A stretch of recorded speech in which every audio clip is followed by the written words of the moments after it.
I think people should not be afraid to invest outside of where they live. Yeah. But they should also just be realistic to the fact that if you're going to do that, at least go and see the area and learn it and meet a few people. From cornfields to high-rises, office to industrial, houses to hotels, and every other asset class in real estate, we cover the people, the projects, and the profit. Welcome to the Investing in Iowa Show. This show is for go-doers, action takers, and business owners. It's for people like you who are sick of Uncle Sam taking a huge bite of your apple. If you're looking to get ahead of what's taking place in Iowa, learn who is doing what, and how you can get in on the action, you're in the right place. Hosted by Neil Timmins, an Iowa native who has been involved in over $300 million in real estate right here in Iowa. Recording in studio from West Des Moines. Here's your host, Neil Timmins. I've got Dwan Bent-Twyford and Bill Twyford here with me today. Guys, welcome to the show. Thanks, man. How you doing? Fantastic. I appreciate you being here. Say, for the audience's sake, who are you? Where are you from? What do you do? Well, we live in Denver. We do a lot of investing in Iowa, which is what we're here to talk about today. And we are building ourselves a little downtown over in Clinton, Iowa, taking over building by building. Building by building. Take me back maybe to the beginning, and I think some for Bill, it ultimately starts in Clinton, but take me back to the beginning, and then I want to walk through some of the real estate journey, and then we'll bring it home in terms of the resurgence and then coming back to Clinton. No problem. Well, it's funny. I was born and raised in Iowa, so I moved away, went to Houston in 1982, started my own painting business. I was 23 years old, so right now, I've been self-employed for 44 years, so I've never had a job other than working for my dad when I was a kid. And in 1993, I couldn't pass a respirator test and ended up, having to get out of the painting business because of the health issues that I had. And I didn't really know what to do. So I always wanted to live in the mountains of Colorado, so I moved my family at that time from Houston to Colorado and became a real estate agent. I sold over 500 homes in 4 years as an agent. Wow. I was a Mike Ferry trained agent. And then I started working foreclosures. I helped a couple people out in foreclosure. I made $80,000 on my first deal. And I thought, gosh, you know what? I'd rather work foreclosures than list property. So What year was that? That was 1998. Okay. I started working foreclosures full time, and I flipped 80 homes my first year. Then, Bill, you don't mess around, buddy. Oh, hell no. I prospect, I qualify, I do effective lead follow-up, and I close. It's just, I took what I learned with my mentor, Mike Ferry, as an agent, and I took it into the real estate investing arena and just started chasing people in foreclosure. That's what I did. Yep. And then I met Dwan at a seminar. So I had also been investing for a decade. And, for people that maybe don't remember me on your show before, I was a broke single mom. I had been fired from Denny's, and I'm in Florida right now. I had started here in South Florida, and I was going door knocking with the baby hanging on my hip, knocking on doors, living in all these houses, fixing them up, living in the next one, fixing it up, and, doing that. And then I was asked to start speaking at some of the RIAs. I found myself at a RIA in Colorado, which is where we met, and then the magic happened. Yeah, that's it. So the way we ended up in Iowa, since we were dating all the way till now, his high school is really good about having a class reunion every 5 years. So we kept going back every 5 years, and we would go to the downtown, which is downtown Clinton, Iowa. And it's it's right on the Mississippi River. So it's 3 blocks wide and 3 blocks deep. And every time we'd go down there, I was like, gosh, this little town, it needs some love. Someone needs to spruce it up, kind of bring it back. Cause you could tell it used to be bustly and amazing. Yeah. And now it's just half boarded up and not much going on. So we talked to somebody from the building and planning department and said, hey, y'all doing anything? And they said, oh yeah, we have this downtown partnership alliance and we're looking for people to come in and buy buildings. Happens to be an opportunity zone. And the cool thing about it, the way we look at it, if you throw money at something long enough, sooner or later, you're going to win. In real estate, what did all the banks learn in that 2008 era is if you wait long enough, it all comes back. It all comes back. That's exactly right. So we bought a building. The first building we bought, it's on the main corner of 5th and 3rd, and we paid like $35,000. We paid $32,000, but it was 26,000 square feet. They wanted 150, but I knew the sellers, and I thought, yeah, they're in Arizona. They really want to sell bad, you know. Yeah. So I saw they lowered it to 99, then 79. So I offered them, 29, and they countered back at 50. And they wanted us to buy it at 50. I just said, and I thought, you have to sell. I don't have to. So they said, would you do 40? I said, I'll tell you what, I'll do 32. It's the best I can do. Hell, you can't buy plywood that cheap. Right. 26,000 square feet. Now I put 180,000 in the building, but it's got an antique mall in there. It's got tenants in there. I mean, it's a great, great cornerstone building downtown. Beautiful. And then, we bought another one. And then some lady said, hey, I heard you bought so-and-so's building, will you buy my building? And these were several older widowed women whose husbands own the building since forever, and they're just sitting on. I'm like, hey, you bought Carol's building, you bought that, will you buy mine? We're just like, oh my God, what are we going to do with all these buildings? And we started doing some creative financing. I'd give them 3 offers. I'd say, here's all cash. Here's some owner finance with some cash down. And here's owner finance with almost nothing down. Sure. And a little bit higher price, and most of them take the owner finance with nothing down. Wow, yeah, the price becomes attractive, sure. Yeah, and I suspect that it's gotten easier over a period of time. Would you say that's true because of the fact that you have made a name for yourself? You've made a commitment, planted a flag in the ground, if you will. Oh, we have. And that's a double-edged sword, because now when I'm buying stuff, I have to buy in students' names and stuff like that, because they'll track down and know that I'm buying this stuff. They're just like, there's a premium now that the ball's rolling in there. Mr. Twyfords want that. Well, there must be something good with here. Yeah. And they start kind of sticking to the guns a little bit. Yeah, they do. Yeah. The concept was, keep buying and getting them, we're like restoring the buildings back to their original glory and renting out the spaces and opening some buildings and putting in businesses. Kids have rental properties in the Clinton area and even in the residential areas. They have a lot of opportunity zones even there. We just, one of the things I preach all the time is like, listen, if you're going to buy anywhere, get an opportunity zone, get an opportunity zone. There's opportunity zones everywhere. Yep.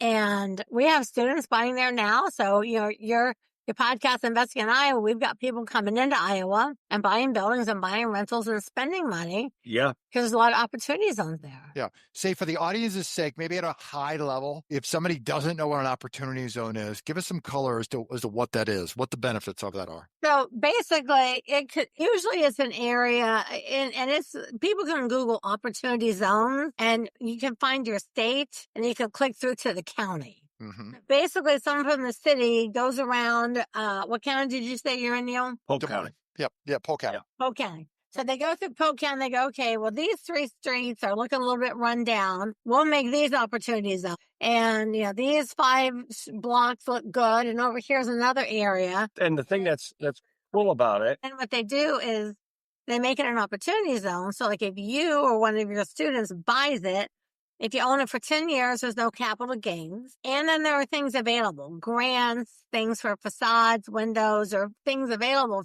free, because the city has designated this, like this side of the street versus this side. This side of the street might be fine. This side of the street got 3 ratty houses. They go, we'll designate this. So it could even be block by block, street by street, area by area. And Trump put all that stuff in back when he was in office before. So it's a federal program that they put in there. And that's what's nice. They got areas that they just want to go in and revitalize. They want to give incentives to investors to invest in these areas. Yeah, it's incredible. And I think, as you said, Dwan, go Google it, drill down. I know here in Polk County, it's largely been the Valley Junction area here in West Des Moines. It's largely been River Bend area up 6th Ave in the Des Moines area. But as you get outside of Polk County, actually, there's a lot of areas that exist. There's not a tremendous amount in Polk County. There's a lot more across this entire state and in places like Clinton, Iowa, where we need revitalization taking place. Yeah, the thing is, investors come in.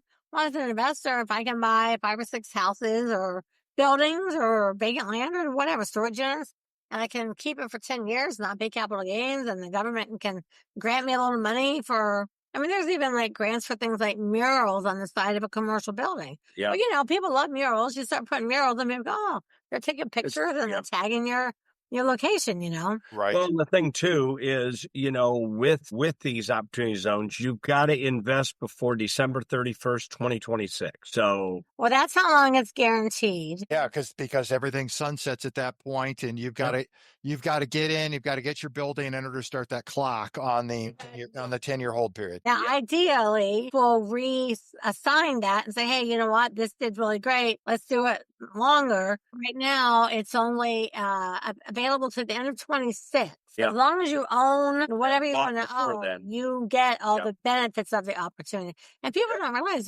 we have so many students. It's like, listen, you can't just see an area and go, oh, it might not be every building. It might be, like I said, this on the street to that this street. and on this side of the street, these houses are not. And 2 Yeah. blocks over, these houses are and these houses aren't. And on the corner, there's 4 houses. It's just It generally works in areas is what it does. And you'll see it when you go to the opportunity zones. Look it up. You can Google it and it'll show United States, blow up to Iowa, then blow up to your town. You'll see those spots all over. We've got multiple things in up. They have been they're everywhere. fantastic. No I've been city in those that doesn't have opportunities on it. Yep, all of them. Yep. And which is a brilliant move. It's like, instead of like having the cities fix these up, give investors a break, let them fix them up. Correct. Hey, Iowa investors, this is Ava Baukamp, Chief of Staff at Legacy Impact Investors. Have you thought about adding real estate to your portfolio but don't have the time or desire to play landlord? At Legacy Impact Investors, we do the heavy lifting. Our team finds the deals, manages the properties, and handles all the day-to-day operations. Our select group of qualified investors co-invest with us, gaining ownership equity without opening a tenant email or responding to a maintenance call. They just share in the income, appreciation, and tax benefits. These opportunities aren't for everyone. They are for qualified, accredited investors only. If you want to learn more, please visit LegacyImpactInvestors.com to apply. So talk to me roughly how many buildings or how many square feet you guys own, and talk to me about the vision for Clinton and really your guys' fingerprints, on. We have about 22 or 23 buildings. I think they're close to about 900,000 square feet. So we have quite a bit. But, the thing of it is there's a company called Bush Construction out of the Quad Cities and also Cedar Rapids. They just put $18 million into a building called the Wilson Building. They're ready to put $40 million into a building called the Lafayette, which has been there since 1921 or 1918, something like that. So we're letting these big companies come in and build around all this stuff with lofts. And all I'm doing is playing the chess game. I'm just buying the stuff up around it. And then we're putting in businesses and stuff, which is bringing a lot of more business downtown because we have a great riverfront. I mean, we have a huge dike. There's 99 counties in Iowa, and the only one that doesn't flood is Clinton County because you got this huge dike, and it's funny, you look that up. I mean, when I was a kid, all of downtown Clinton flooded in 1965. And just a few years ago, the Quad Cities, Davenport, Rock Island, Bettendorf, and, Moline, they all flooded, because they don't have a dike system, but yet they also don't want a dike system because they like to be able to see the river. Well, when you're in downtown Clinton, you can't see the river because the dike's in the way, but it's also nice you don't have to squeegee out your basements of your building. When they built the dike, it's so beautiful. It's got bike lanes, it's got picnic tables. Yeah. There's a park, there's a skate park, there's a swimming pool, there's a band shell for music, there's the baseball team. I mean, it's beautiful. It's beautiful down there. Beautiful. Yeah. So here's what happened. We decided to buy a couple buildings, and both of us, we're a huge fan of the Hallmark movies. So Hallmark has like the Oktoberfest, the Springfest, the Winterfest, the Fest. Christmas in July. And so we bought the first couple buildings, and every person that owns one building gets one vote because we pay our taxes. So one thing about an opportunity zone, you pay your taxes into a separate fund. So that fund is voted on, And that's what's used to revitalize this little downtown area. So we're like, hey, let's do a Christmas in July. And they go, oh, we did that 10 years ago. It didn't work. And we're like, hey, let's do an Oktoberfest. Oh, we don't have the manpower to do. And we keep getting voted down. So after like 2 years, we call up the guy. We're like, listen, how many properties do we need to own to control the vote? That's what we need to know. We've got all these big plans. Nobody can see our vision. Everybody's like, well, we tried it once. I'm like, yeah, that's why y'all are sitting here with a boarded up downtown. So then we swooped in and grabbed another piece of property that had enough sold. And then the next vote, they go, oh, and I say, hey, listen, we control the vote now. So here's what we're going to start doing from now on. Yeah. And if you're going to do it, great. If not, it's okay. We're going to do it with or without you, you know? So we pulled a gangster move and took control of the vote. We OG'd them. That's incredible. So you got control of the vote. And what have you done? What's the vision? What have you implemented as a result of that newfound control? Well, now, you know, we've got everybody downtown is really going gangbusters. They really are. We had a Winterfest. We had a Candy Cane Festival. We had wine walks. We've got all these things going on now because we have a lot of people in place that are making this happen. And people are starting to come down. We have Music on the Avenue. It's like our 4th or 5th year of doing that. And Music on the Avenue, we have anywhere from 1,500 to 1,800 people that show up. There's a band that shows up. It's June, July, and into August. It's the every Thursday those months, and they just have a band. So all these people show up, and then we keep our shops open and stuff so people can shop while they're listening to music. And it's just really fun because downtown all the time, you drive downtown, they've got the local radio station, which is a great channel, 94.7 Mac FM. They play a lot of classic rock. So when you're downtown, all you hear is classic rock music, you know.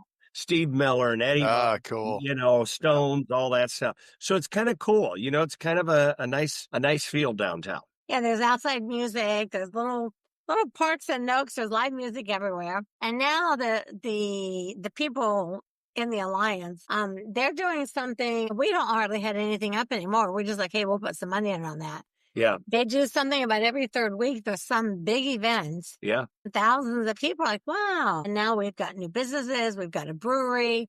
We've got the Rusty Barrel. Yeah, we've got some bakeries. We've got food. We've got the antique malls.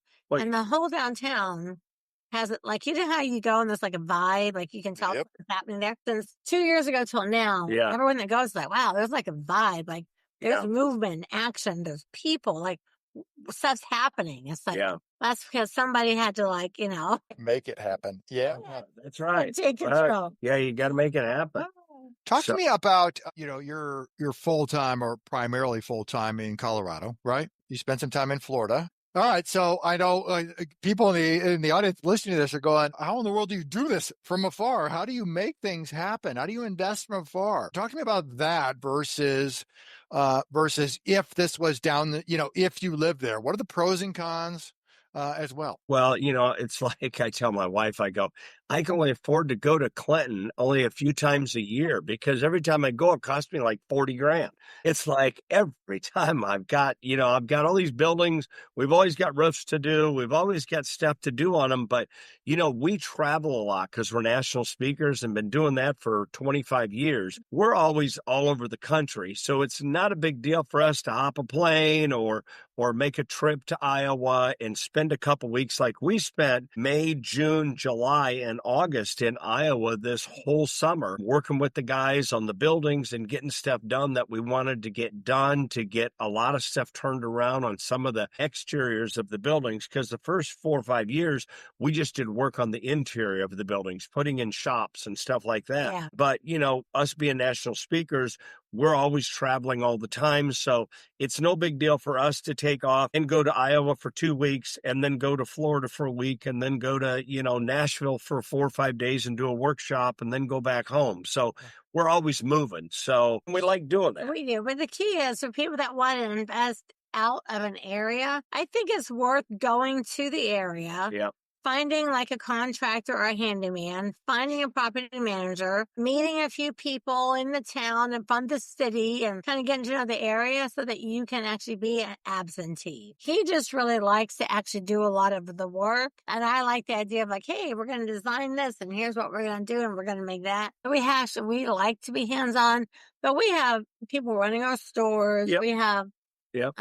We have employees there. We have 2 full-time handymen that take care of the buildings and the people, and the power goes out and this and that, whatever. So I think people should not be afraid to invest outside of where they live. Yeah. But they should also just be realistic to the fact that if you're going to do that, at least go and see the area and learn it and meet a few people and maybe talk to the building department. the city administrator, the mayor, people like that. Talk to the administrator, talk to the mayor, talk to a few people. Say, hey, I'm going to come in. I'm going to invest some money in your town. How do I get things done? How do I stay in the good graces? Who do I need to talk to for things? And that's kind of what happened. Like, so when Bill went through his bone marrow transplant, the mayor and the city administrator were like, hey, listen, you're not going to hear nothing from us for the next 2 years. If it falls off one of your buildings and something comes in, we're just going to make a little pile over here. Yep. You get your health back. You don't worry about it. If there's anything major, we'll take care of it. We'll help you out. Just go do what you're doing and come back healthy. But that's because we had taken the time to establish relationships. Wow. There's always something, a brick falls off your building. Well, then you got to, Well, just today, the lady from building and zoning and stuff called me on my cell and said, hey, listen, we had a lot of wind last night. You've got a panel on one of your buildings that's wobbling, and I heard it banging. Can you get somebody over to fix it? So I just called my maintenance guy, and they just went over and took it off. So there's certain things that just show up. The nice thing about having things out of town and having people do it, when you invest in your area, you're working 7 days a week. I mean, because tenants are calling you, people are calling you, neighbors are calling you and saying your tree is rubbing against my house. You need to get over here and fix it. And the next thing you know, you're doing everything. And on your holidays and stuff, you're replacing the toilet for somebody because they've got a bunch of family in or whatever, So we like long distance investments. We have investments close, but most of our stuff is in Iowa. If you're a house flipper, execute the BRRRR strategy or do double closings and are in need of money, Little Guy Loans is your go-to lender here in the Des Moines area. Time is money. Loan approvals in 24 hours. Closings in 5 days. Little Guy Loans was founded by Neil Timmins, an investor just like you. Since he has been in over 10,000 homes in Des Moines, there's never an appraisal. Houses, multifamily, and commercial property loans up to $1 million. Check out www.littleguyloans.com. I wonder, you've spent years in Colorado. Certainly you invested over a period of time there. You've constructed, right? You've built ground construction for a period of time. I'm curious about the differences, if any, between contractors there in the heart of Colorado. You're in the greater Denver area, giant metropolis, versus Clinton, Iowa. Is there a material difference, meaning in the people, how they communicate, how they work, their honesty level, whatever it may be, or are they tremendously similar? They're tremendously similar, but yet they also people in Iowa work for a lot less money per hour than people in Denver do. Sure. For sure. So part of it's like, wow, you're only charging me how much to do this? Yeah. Because in Denver, Florida, that's, so things are a little bit cheaper, which is kind of nice. Which is nice. I think you get a little bit of that Midwest value and that hard Midwest work ethic. I see that a lot. Yeah, you do. And the quality, if you get a good framer, you get a good electrician. I mean, you get a good HVAC guy, which my cousin happens to be an HVAC guy. He owns his own company. So he does all of our stuff, and when he gets slow, he goes, what do you need me to do? I said, well, put a furnace and AC in this building over here or that. When I say that, it's always like a $40,000 deal because it's really 5 furnaces and 5 AC units, and they need cranes to put them up on the roof. And, so it's not just, replace it in a house, it's a big deal, spiral duct work, all kinds of stuff like that. But now our kids own single family home rental there and in Iowa. And one of the nice things is you can buy, a $50,000 or $60,000 3-bedroom, 1-bath, and it rents out for $1,000, $1,100. Yeah, and we have people all the time, students that go, crazy. we're thinking about buying a rental in Denver, and I look at it and go, you're buying a rental in Denver for $500,000 that rents for $2,500 a month. You take that same $500,000 to buy 10 houses in Iowa, anywhere in Iowa, particularly a small town Iowa. I mean, Sure. not Des Moines, but small town Iowa. You can buy 10 houses for $50,000 and bring in $10,000 a month. It's 4 times the money. And if you have 10 rentals, if one goes vacant, the other 9 will pick up that little That's bit. right. If one goes vacant, you own one rental. Now all of a sudden you're making 2 house payments. So diversification is a big thing too. So, and we just, we like it there. We like the people there. We like to invest there, and it's just, it's a fun place to go. So you got to hold them for at least a decade, all in, all done. What's the long-term vision? Is there an exit? Is the exit, going out feet first, giving it to the kids, having them continue the legacy? Anything. Yeah. Okay. Yeah. The exit is ideally generational wealth. Yeah. Yeah. Like to the kids, to the grandkids, because, Bill and I'm from Ohio. He's from Iowa. So we're both raised in the Midwest, and I came from a factory worker type parents. Yep. He came from basically the same thing. So we are the first 2 people in both of our families to become millionaires. So I look at that and go, gosh, I wish my granddad or my dad would have done that for us. It's like, okay, so we're going to make all this money. We're not just going to give it to the kids and let them just sell it all and blow it and they live easy. Yeah. So we're like, you know what? We'll be the ones that will start the generational wealth in our family. Well, it's funny. Even my dad, he had his own business part-time, but he kept his full-time job painting at a place called Clinton Corn, which is now ADM. They make high fructose corn syrup and ethanol and stuff like that, and corn-based products. But I told him when I was 13 years old, I said, Dad, we make more money painting houses part-time than you do working your job. Why don't you just quit and start your own business?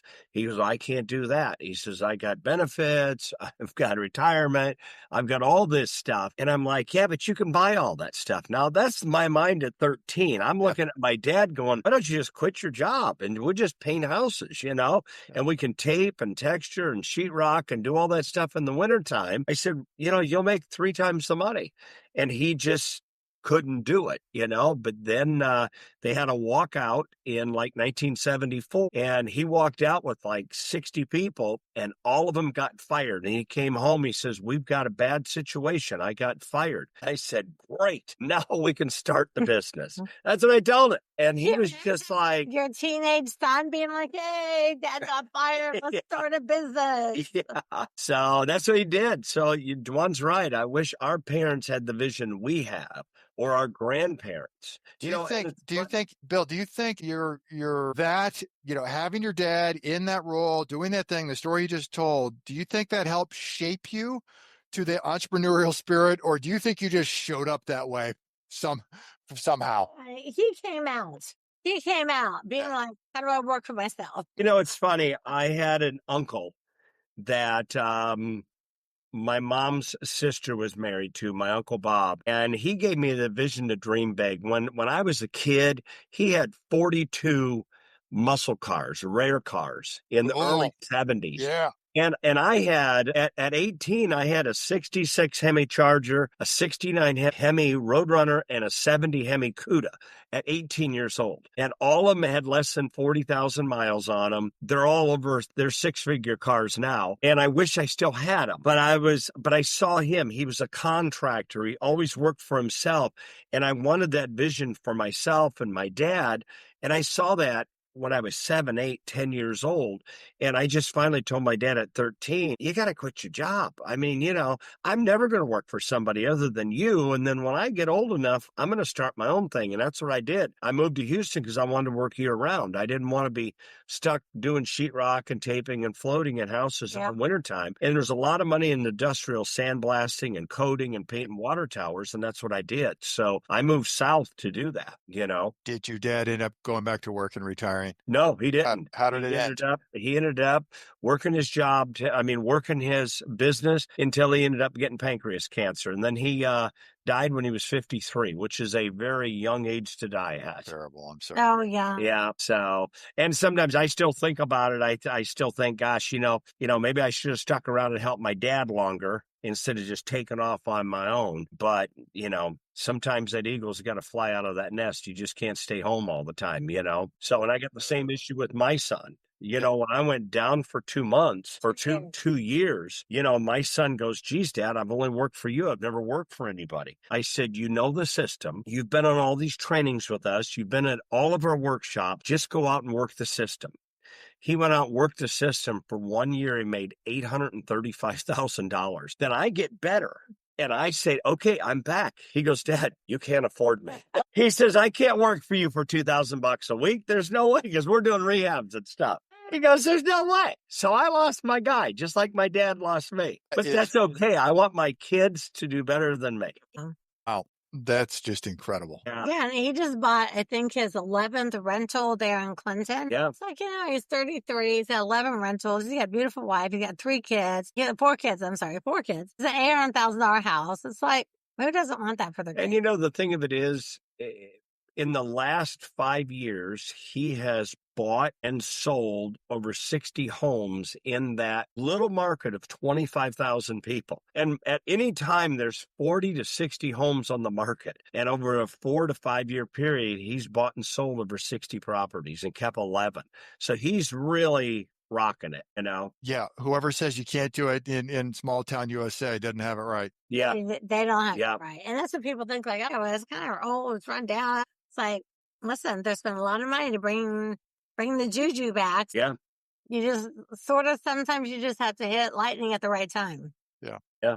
Which is what we did with the downtown. We hit it just at the right time.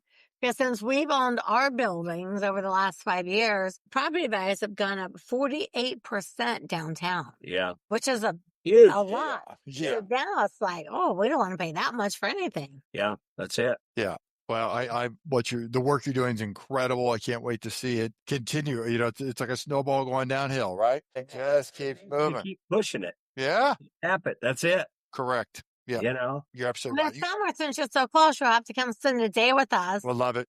And we could do a little video and show you some of our different buildings and have some sort of like live, hey, follow us around podcast. And here's what we're doing.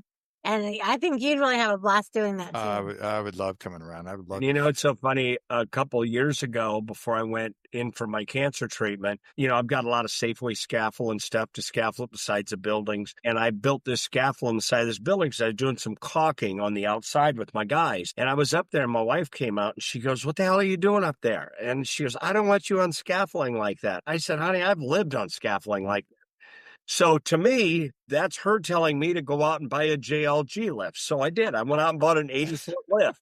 And she goes, the hell did you buy that for? So you tell me you want me on scaffold? I bought this lift. No, the question was the permission, huh? Yeah, right. And to have the lift, I have to buy a building to put it in. So I bought a building too, and I drive it right in and park it. And she's like, there's no winning with you. There's no way.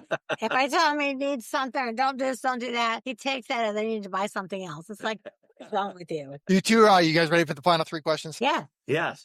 If you had one piece of advice for your 20-year-old self, what would it be? Don't spend more than you make. I've spent more than I made my whole life. I wish I would have just kept 10 or 15% back. I'd have millions in cash sitting around right now because of the money that I've made.